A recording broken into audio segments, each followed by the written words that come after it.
nung nakaraan araw, Mati, nagkaroon ng shootout ang Kawasaki Rouser NS200 at KTM Duke 200. Para malito po natin, ano po ang nangyari sa shootout ng KTM Duke 200 at Rouser NS200. Check out this video.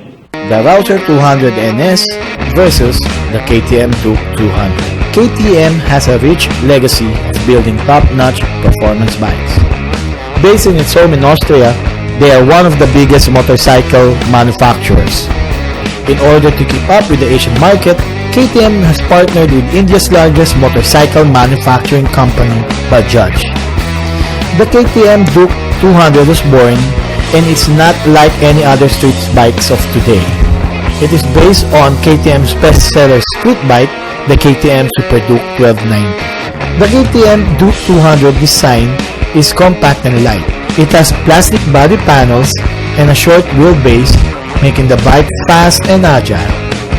The attention to details is beyond comparison in order to deliver its patrons a world-class quality motorcycle.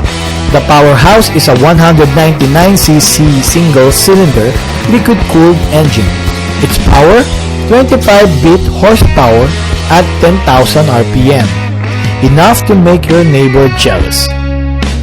It has a torque of 19.2 at 8,000 RPM and an impressive acceleration from 0 to 100 in 9.5 seconds. The top speed is around 136 kilometers per hour. The KTM is equipped with 2-caliber disc brakes on the front and a single-caliber disc brake on the rear. The ride comfort will complement the Asian market for its only 165mm tall, and it has a telescopic fork and monoshock on the rear. To keep free of gravity in the center, the exhaust system is well hidden in the middle of the bike as well. Overall, the KTM Duke 200 is a perfect bike for everyday use. Or if you fancy playing along the twisties of Marilake, then do yourself a favor. Have fun. Going against the Down Under Little Monster is from a well-known motorcycle company from India. Dubbed as the Duke 200's cousin, the company Bajaj has released the Rouser 200 NS. It houses a 199cc single-cylinder liquid-cooled carbureted engine. It can run from 0 to 100 in 9.7 seconds, just a millisecond away from the Duke 200. Its power is 23.2-bit horsepower at 9.5 RPM, with a maximum torque of 18.3 at 8,000 RPM. The Rouser NS features a tri-spark system that makes the bike efficient. Like its cousin, the Rouser 200 NS has the same braking feature as well as the suspensions both front and back.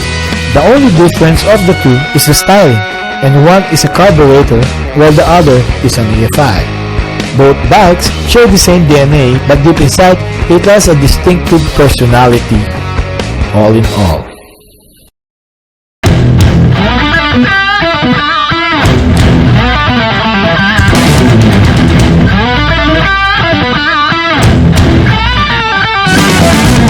Okay, so around natin po yung Rouser NS200 Yes, KTM Duke 200. So, Papa JP, anong naramdaman mo sa KTM Duke 200? Well, nasakay natin ito nung nagkano tayo nag-Partakan Festival tayo, diba? Nagamit natin yung Duke 200. For one thing, syempre, yung feeling pa lang nung Duke 200 is really meant for sports. Sports talaga. Medyo short shift na natin yan. Top speed niya, napaabot siya ng 135. Screaming for more, may power pa rin siya. I think it's also capable of, gearing adjustment, pwede pa tayo magbago ng sprocket. I think it can go even faster. Power-wise, nandun talaga ang power ng KTM, no doubt about it. And of course, KTM being very modern motorcycle, braking, handling, wala akong masabi. So, very, very sporty ang kanyang features. Although, ang napansin ko na sa kanya, riding posture niya medyo mataas ka. So, mataas ka, hindi naman masyadong subsok, more of motard ang klase ng natin yan. Hindi ako nakapag-long ride on an NS200, but I found the NS200 posture a little bit more relaxed. Relax. Oo. But when it comes to the power band, dito ako sa KTM. Okay. Pagdating sa power band. Well, sa akin naman, nakagamit na rin tayo ng KTM Top 200. Actually, the KTM Top 200 or the KTM itself came from an off-road manufacturer from Austria. So, ginagawa talaga nila paano yung motocross bike, off-road Yes. bikes. Then they ventured to street bikes. Well, ngayon, nasa road racing na rin sila. Well, I found the 6-speed KTM Top 200 has a very good power delivery. The handling is good and the brake are talagang pagka-permitting mo patitingin, ganyan.